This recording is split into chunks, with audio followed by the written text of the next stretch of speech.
I was scrolling TikTok one day and like there's this girl that I follow. She always reads these anonymous secret questions of people that email into her, like crazy stuff, just like people cheating on their husband. It's wild. And so like I always found it fascinating. Like I always tuned in when she like talked about these things because like one, I just think like the questions people ask were like unreal, but like her replies to them like were so comical that like I was like laughing, but I was like, oh, this is also kind of serious. And I was like, oh, cool. Like that could actually be translated over to the marketing world. Introducing Recorded Content, a podcast for small, scrappy B2B marketing teams who want to get the most out of podcasting. In each episode, we capture stories from industry experts and podcasters. Listen in and uncover what it takes to launch, run, and grow a successful B2B podcast. Check out and subscribe to the show on Spotify, Apple, or wherever you listen to your favorite shows. Let's jump in. Hey, I'm Tristan. I'm the co-founder of Motion and your host for this episode of Recorded Content. This show is brought to you by my company, Motion. We are a done-for-you podcast agency for small, scrappy B2B tech marketers. As a podcaster, I personally believe consistency is important. But I think marketers get confused about what consistency means. From my perspective, consistency doesn't mean each one of your podcast episodes has to be the same. You don't always have to use the same format, and you don't have to always stick to the same structure. And sometimes you don't even have to keep the same theme in place. A podcast should grow, and growth requires change, even if you consistently ship new episodes every 2 weeks. In this episode, I have a conversation with Nick Bennett, the Director of Evangelism and Customer Marketing at Alyce. Nick also is a host of one of the shows we own at Motion called Rep Your Brand. After releasing over 45 episodes over the course of nearly 2 years, Nick is completely changing the theme of his show. During this conversation, I uncover how Nick remained consistent throughout the last 2 years, and I uncover why he decided it was time to change the theme of his podcast. Nick, well, first things first, this is a long time coming, but welcome to Recorded Content. Yeah, definitely appreciate you having me here. Excited. Well, there's a lot I want to get into with your journey as a podcaster, but even before we do that, I thought we would go back to really the first time we quote unquote met, which was, it was virtually, and we've actually never met in person still, but we met virtually it was the heat of the pandemic, maybe 6 months in. And I don't know if you remember, but it was the Rev Genius community, and there was some Slacks flying around, and then it was a relatively new community. And you put something out there about this interest in a podcast, and naturally that drew the interest of me and my business partner, Justin Brown. If you can think back to that time, what was your interest and your initial inclination as to why you wanted to pursue a podcast?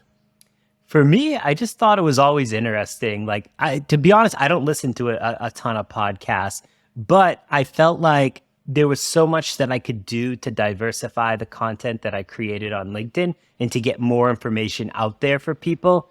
And I feel like it was, I don't want to say it was like at the early point of like when people were doing podcasts, because people were doing podcasts forever, but it's definitely become more crowded in the last like year and a half or so. But it was something where I was like, yo, this could be cool. Like, I would love to talk to other people that I look up to, and just, it's like, you're picking their brain, like you're getting advice, and it's free advice. And like, I feel like that's a huge win for someone that is maybe not younger in their career, maybe younger in their career, but someone that wants to level up professionally and personally. Yeah. And at the time, when, this Slack that you sent out looking for folks that wanted to collaborate on the podcast, that really kicked off the process of us working together. We started a podcast with Rev Genius and then transitioned into a show that you're hosting, and it's one of Motion's network of shows. If I go back to what you were thinking about and what you were wrestling with Rep Your Brand,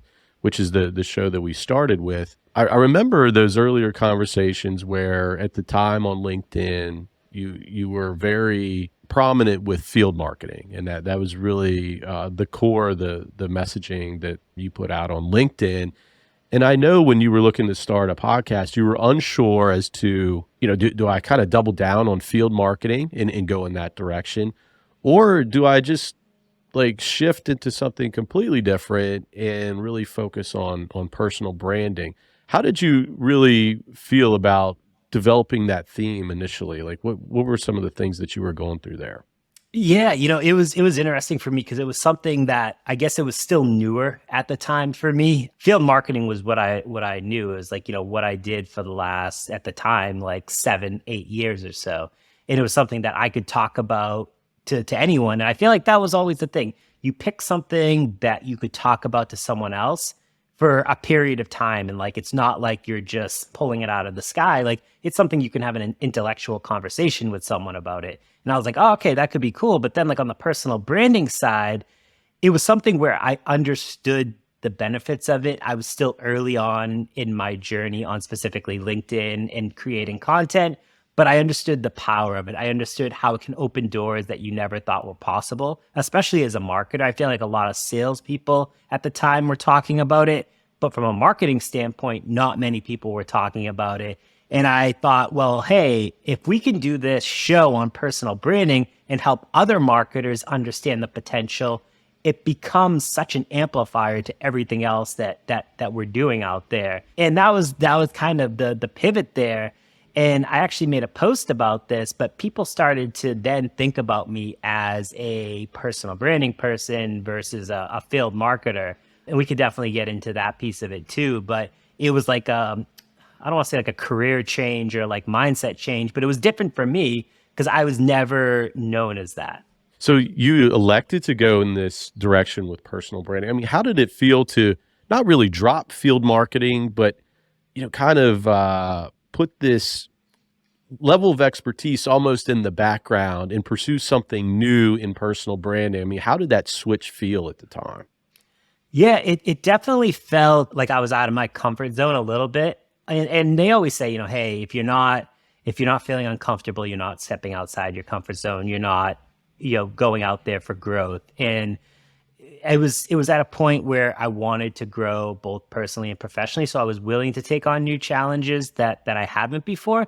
But it was, it was a little bit daunting when you're known for one thing and you're just kind of like dropping that. And it's like, hey, if I was a marketer and tomorrow I decided to go be a teacher, like that's a completely different change there. And it's like your mindset changes, the people that you're connected with somewhat changes. Like the audience wasn't just field marketers, it was marketers as a whole. And so the people that you're building relationships with is different. So it took a little bit getting used to. It wasn't so much of a learning curve or anything like that. It was more so just getting comfortable speaking about it, being intellectual about it, being open about all the challenges that are out there. So what were you worried about? Nick Bennett, this field marketer, switching to personal branding podcast. I mean, what worried you the most, do you think, when you made that switch? Would anyone actually listen? I was just like, hey, listen, I don't know. Like people always talk to me about field marketing. We've never really talked personal branding. Is someone going to just listen to this random guy that hops on a podcast and starts talking about personal branding? And that was the one thing I was worried about. But I was like, you know what? At the end of the day, if no one listens, I'm at least having conversations with people that I can learn from. And I think that's the benefit of doing a podcast. Those are priceless compared to like, I could have 100,000 subscribers, but if you're having those conversations, one-on-one deep conversations with people that you want to learn from, that can really significantly upgrade your life, I think that's way more important. Yeah, I agree. When you start with that mindset of, really just ignoring the downloads and just focusing on the conversations, the one-to-one conversations at first, I think that's a really good building block to what you can work with later on down the road. And that's what I appreciated about the approach that you took initially. And that said, with your initial approach, what were your thoughts around personal branding when you started? You mentioned a second ago that there weren't a lot of people at that time talking about personal brand because we were really just switching to this remote work environment and people were getting used to working from home and trying to connect with employees and customers virtually. So there were a lot of things going on. And then there was this element of personal branding, which is really, trying to get known for something out there and to express yourself on LinkedIn. But what were your core beliefs in personal branding when you started Rep Your Brand? Yeah, for me, it was more so, showing how I think about different things. Because for me, I never wanted to use a resume to apply to a job again. And I don't own my own company or anything like that. I've always worked for an employer. But if I can be selective and have my choice at where I want to go next because of the brand that I've created for myself, I think it's a huge upside over not doing it. And I could tell you that the conversations that I've been able to have with like VPs of marketing, CMOs, really kind of solidify that piece of what I was thinking a couple of years ago. And it was so interesting. Like I thought personal branding was just really sharing your thoughts, valuable thoughts. And if you could help one person a day, then you're in a better spot than the day before. I didn't know that it went way beyond that to the relationships that you build, to ultimately, brand partnerships, to sponsorships, to all these other aspects of it that play into it. And ultimately selling, digital products. It's just, there's so many layers that go way deeper than just people thinking personal branding. I'm going to post, I'm going to become an influencer, I'm going to get 1 million likes and have all these followers. Like it's way deeper than that. And I think it starts with the relationships that you build. On Rep Your Brand, I mean, you've interviewed a variety of folks, not just marketers. I mean, you've had business owners, sales professionals, really anyone that's touching revenue in some shape or form. What do you think is a common element that you were able to draw from with all of those interviews with respect to personal branding? Yeah, I would say showing up every day, whatever that means to you, whether it means creating your own content, sharing your best practices, engaging with the community, LinkedIn as a whole as a community, and kind of starting those relationships with other people. It was the consistency of showing up every single day. And lots of people fall off from that. Like there's people that, almost 3 years ago when I started posting on LinkedIn, they're nowhere to be found now. They burnt out, they put too much into it, just realized it wasn't for them. And there's like a small amount of people that like are still posting from 3 years ago. And then you think about the people that started even before that, like the Scott Leases, the Morgan Ingrams, like all those people that started maybe 5, 6, 7 years ago, like, and they're still going. And it's the consistency of showing up, whatever that means to you, every single day. So you talked about folks that, have been at it for a while, and then some people fall off. Like, what do you think, or what surprised you the most when you were having these conversations around personal branding over the last few years? Yeah, it was so interesting how a lot of people talked about similar stuff, but different approaches to it. It was like, for example, a lot of people talked about like the consistency aspect of it. But consistency means one thing to one person, one thing to another person. And it's like, it's more so showing up in how you want to show up, whether it's commenting on other people's stuff, doing your own content, doing collaborative projects, things like that. That was one thing that I pulled out for sure. The other thing was that you have to realize that as soon as you start to build a brand for yourself and create an audience, that there's going to be people who don't agree with the content that you create. There's going to be, haters out there that hate on what you do. But that's just like any social media platforms. You're putting your thoughts out to the world. And there's going to be people that are going to say, hey, this is LinkedIn, not Facebook. And those comments always crack me up, by the way. But like, there's people that just think that like LinkedIn is a professional platform and you shouldn't bring your personal life onto there. I disagree completely. But again, there's always going to be people who don't like the takes that you take. Like, for example, like there was things that I've talked about from a marketing perspective that people don't agree with. Some people do it more respectfully than others, and some people do it very disrespectfully of how they approach you about that. But everyone that I talked to, that was always the piece that kind of came through as well. So how did you feel the first time, you're running this podcast you're talking about personal branding as kind of like you're building in public as well. So how did it feel the first time you got like that DM and you're like, were you deflated? Like what did that feel like? Yeah, it was just honestly, I'm the person that overanalyzes everything, which is why I have to keep my content like 5 minutes or less because I'm a very indecisive person, and then I overanalyze beyond that. And so when someone sends me something or tells me something that isn't what I want to hear, I start to get in my own head like, did I do this wrong? Like, am I thinking about this wrong? But that was at the very beginning. Now I don't care. Like people say some crazy stuff to me and like I just brush it off and I just kind of continue going to do what I'm doing because I know that's worked for me for so long and that's what the people in my audience want to hear. So just because one or two people say something about you and they don't like your take or they don't like your approach to certain things, I just brush it off now. But before, like I remember the first couple, like I was talking to my friends and I was just like, I got this message, like, I'm like stressing out, like, should I be like not posting anymore? Like, and I just remember I think I was actually talking to Chris Walker about it. And he was just like, listen, there's going to be people who always disagree. He's like, listen, I have plenty of haters. And he's just like, who cares? He's just like, your content isn't for everyone. And I think that's an important piece to remember. LinkedIn, like, there's so many, like, I think there's like 810 million users now. Like, you're not going to be a fan of, or 810 million people aren't going to be a fan of you. But it's all about creating your community that you want to be a fan of you. And for those that aren't, you just kind of move on.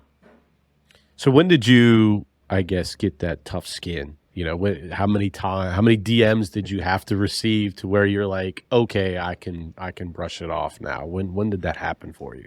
It was probably a year in from like creating content because there were so many people who disagreed with like my field marketing stuff and like a lot of salespeople that would be like, no, like field marketing isn't like a revenue function.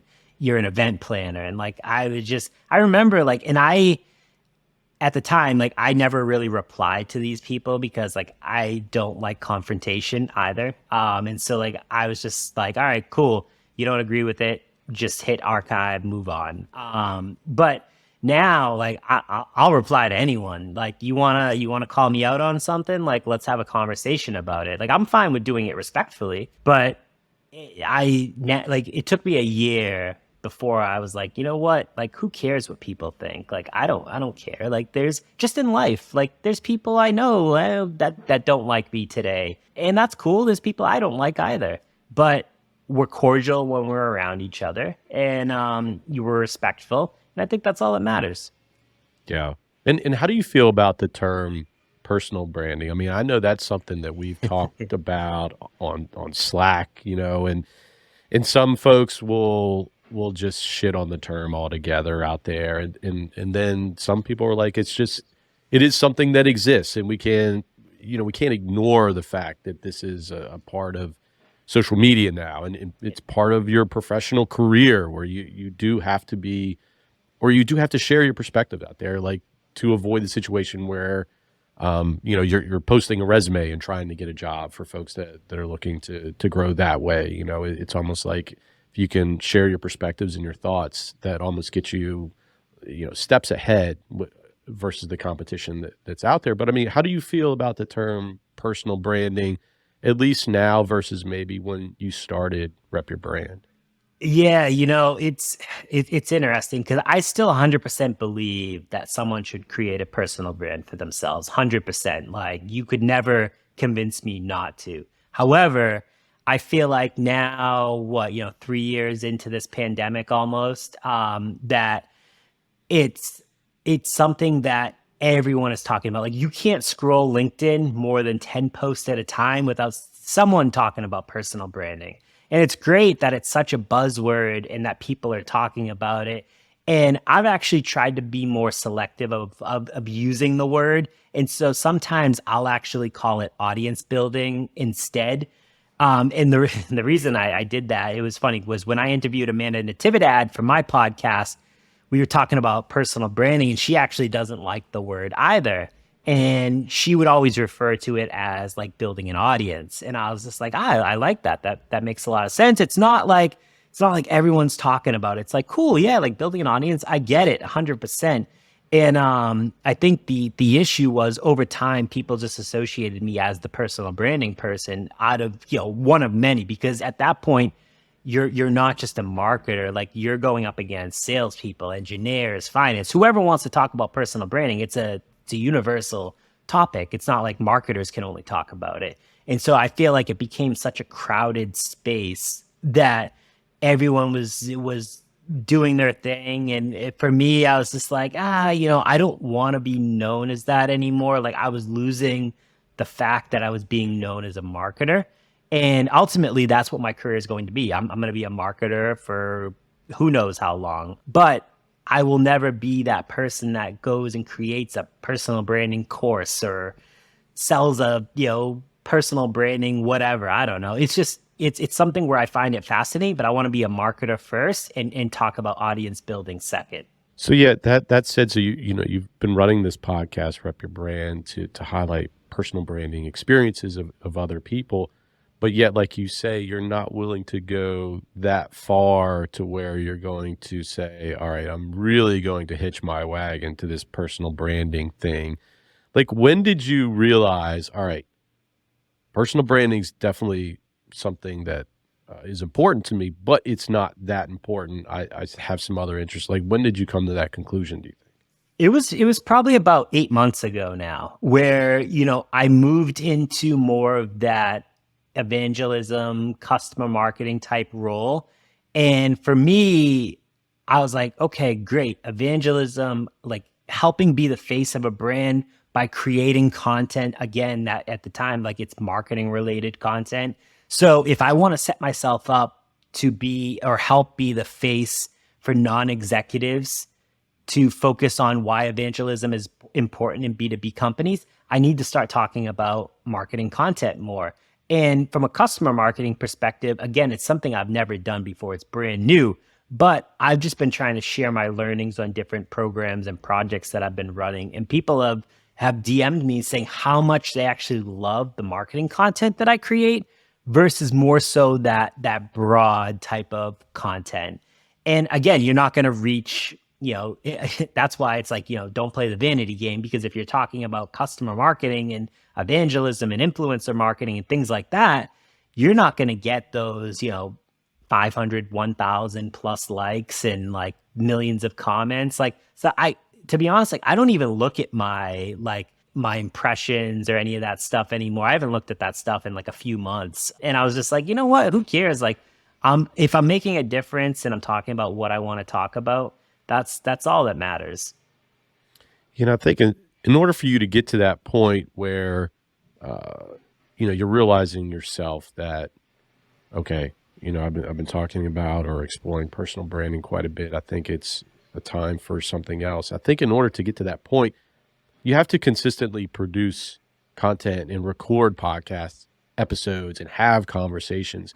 So and that's something that I really admire about what you do. You've always been consistent with this show, Rep Your Brand, and that's helped us out a lot. And it's been a good working relationship because of your consistency. So why is consistency so important to you as a podcast host? It's just, it's staying top of mind in people's things. And that's why, I post 2 times a day on LinkedIn, and like, there's people that tell me like, you shouldn't be posting that much, like focus on your job, like focus on like making an impact. And I was like, well, part of my job is posting on LinkedIn. Like I drive a significant amount of pipeline and revenue for the company. Like, and could possibly be hired by other companies to do the same thing. And that's why I think like the evangelism piece is so important. It's like, you have to show up and you have to do your thing. And like the interesting thing is, when I think of like an evangelism role, I actually tie a podcast specifically under that, or at least it should be done that way. Because again, if you're the face of the brand, you have the podcast for the company, you are having the conversations with the prospects and customers that matter. It all amplifies all the other channels that you're already running. Yeah. And when we think about like you just mentioned, all these aspects kind of work and play off a podcast. Like how, because you were so consistent, like how do you think that consistency made you a better host? Because when you started out, you mentioned earlier, you weren't like this veteran podcaster by any stretch.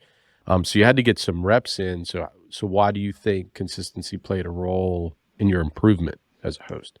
I think it's just like anything. Repetition helps you be better at whatever craft you're trying to do. And so, I mean, for me, it's figuring out how to interview better, figuring out how to ask the questions that go deeper, that go a layer deeper. Because, we've all been on the podcast where it's just like 10 scripted questions that they ask every single guest, but it doesn't actually go deeper into who that person is, what they believe in, tailoring those conversations around them, because I feel like those are the best types of podcasts when you're actually tailoring it to the guests so that whoever's listening can be like, wow, like I learned a lot. And for me, I didn't know these things going into it, but over time, between you and Justin and others, I've learned how to tailor my questions. I've learned how to go deeper on certain topics. I've learned how to frame and reframe certain things so that it makes a better episode. And I mean, I think over time we've seen it as well, where the number of downloads of the show and the number of listeners has gone up. And I think that's just because, one, the guests have been incredible, but two, like I've just been able to perfect, or I don't even want to say perfect because I'm far from perfect in this aspect, but I think I've been able to hone in on what makes me a better podcaster. And what do you think is your strongest suit? You listed some improvements that you made, but like, the Nick Bennett now, compared to Nick Bennett episode 1, I mean, how do you think the podcast host is different? I think it's just understanding in doing the research on the guests that goes a little bit deeper. It's before it was like, surface level to a certain degree, but now I feel like it's more so understanding what levers to pull and understanding how to dig deeper and ask those additional questions. I mean, you've done it a few times here and I've picked up on that, but I would never have picked up on that a couple of years ago. Like I would just, listen and just be like, oh, cool. Tristan's asking me questions. I get it. But I understand the way that you're asking these questions now and the way that, if I say something, you're going a little bit deeper. And I feel like I've tried to do a better job of that as well. When someone gives me an answer and we dig deeper on that, and then that takes us somewhere else. And also just try to be more flexible. Like I always went into it where like I felt like I had to take the conversation a certain way versus letting it flow organically. And I feel like that makes a huge difference when it's a lot more conversational versus like one person just talking at the other. Yeah. Yeah. And I mean, that's always the balance to strike too. I try to have that clear objective up front, but then you're right. Sometimes you have to go down like these little rabbit holes and then strategically bring it back. And it's hard. It's hard to do. And sometimes you do it better in one episode versus another. But that said, I mean, you've gained all this experience with all these interviews. But you just mentioned 8 months ago, you kind of came to this realization that maybe Rep Your Brand has run its course a bit. You've explored personal branding and the challenges that people face in the height of the pandemic. But now, the world's changing a bit. You have some new interests as well. When did you say, hey, I want to do something new and completely shift from Rep Your Brand versus like just altering it a little bit? That, it's a new show or something completely new that I want to pursue.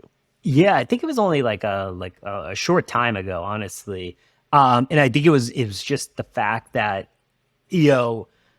I remember we were talking, I was just like, this is kind of, we were talking about maybe doing something for like the new year. And like, I was like, oh, this could be cool. And I remember because I was scrolling TikTok one day and like, there's this girl that I follow and like, she always reads these anonymous secret questions of people that email into her, like crazy stuff, just like, people cheating on their husband. It's wild. And so like, I always found it fascinating. Like I always tuned in when she like talked about these things. Cause like one, I just think like questions people ask were like unreal, but like her replies to them like were so comical that like I was like laughing, but I was like, oh, this is also kind of serious. And I was like, oh, cool. Like that could actually be translated over to the marketing world, because there's so many times like, I mean, trust me, like myself, like I have questions and I've always turned to communities like Rev Genius, Peak, and others. However, like sometimes now the communities are even more crowded, like your coworkers may be in there as well. And like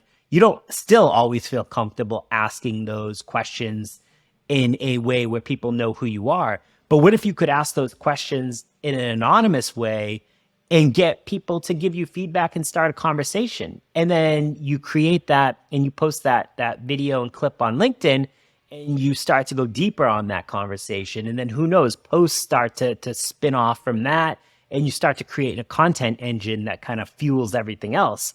And I was like, one, this helps me get back to being known as a marketer. But two, I just think that it's such a fascinating thing. And I think I mean, and correct me if I'm wrong, but I don't think anyone is doing this right now.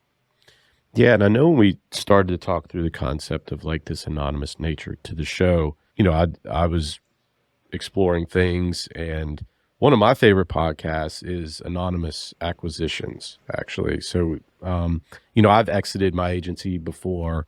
We're looking at growing through acquisitions, and you know, it's always interesting. These gentlemen take this approach with the show where they'll just pull up a business that's for sale, and it's an anonymous acquisition. You don't really know what the exact business is, but they'll just dissect like all the attributes of it, and they'll conceptually go through the business details and, you know, what strikes them as interesting, what red flags they see. But it's real information there. And I think that's the interesting piece to anonymous questions is you get these details that people will share because they're not identified. And that's really the detail that allows you to go a level deeper. You know, people take off, you know, there's this filter that's removed that a lot of times people, you know, there's a front that they put in place, and you don't really get to those exciting details. But if you take that away, you say, all right, it's anonymous. We're not going to, you know, state who you are, what the company is. Yep. And you can really get those interesting details in play and have a real discussion. I think that's what makes it interesting. So that said, Nick, walk me through, you know, what is the new show? Yeah. So the Anonymous Marketer, it's a show where people will submit questions anonymously on, you know, kind of like the biggest questions that the B2B community has. And I can tell you some of the questions that have been submitted around career growth, product related questions, which is actually, there was a few of them that were really interesting as a marketer, how you think about like emails and attribution and things like that. So it's not just like one topic. It can be a variety of topics. And so what will happen is myself, whether I do a solo episode or a guest will come on with me, and we'll just kind of riff on, you know, two questions. We'll kind of theme them together, and we'll just talk about it, and we'll start the conversation. And this isn't about, you know, the right or the wrong answer. This is just about starting a conversation. And I think it's important because a lot of these questions aren't always asked, or at least publicly asked in like a LinkedIn format or anything like that. So I think starting these conversations through audio and video podcasts and then turning it into content on LinkedIn that continues that conversation is going to be incredibly important. And I think as we move into 2023 with less budgets, less people due to layoffs, everyone's looking to level up and be the best that they can and figure out, hey, how do I, you know, make the most of a crappy situation at times? And hopefully this show can help people with that. So what excites you the most about the new format, do you think? I think just the fact that it's not talking about the same topic. Like, you know, when you think personal branding, yeah, there's a lot of different ways to go depending on the guest, but personal branding is personal branding. I feel like everyone knows like what it is. However, when you have questions that are submitted from people, I mean, those could be really anything. And I think that's the interesting thing. Like you could be talking about career growth one episode, move over to talking about emails the next episode. who should marketing be reporting to in the third episode? And it's like, you have all these things and it's like, cool, like it's fresh. Like it's not someone tuning in to just hear about the same topic every single, week or every other week.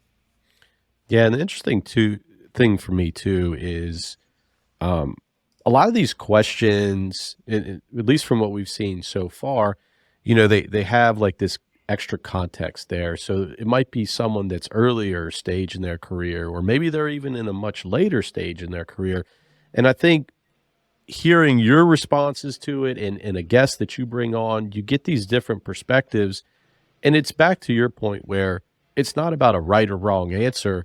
There might be two right answers to the question, but because people are in different stages of their career, it might pertain to an audience member differently, right? So if I'm young, I'm a younger professional and I'm interested to hear the perspective from someone who is earlier on in their career, that's more interesting to me than maybe someone that's a 20-year veteran on the marketing team.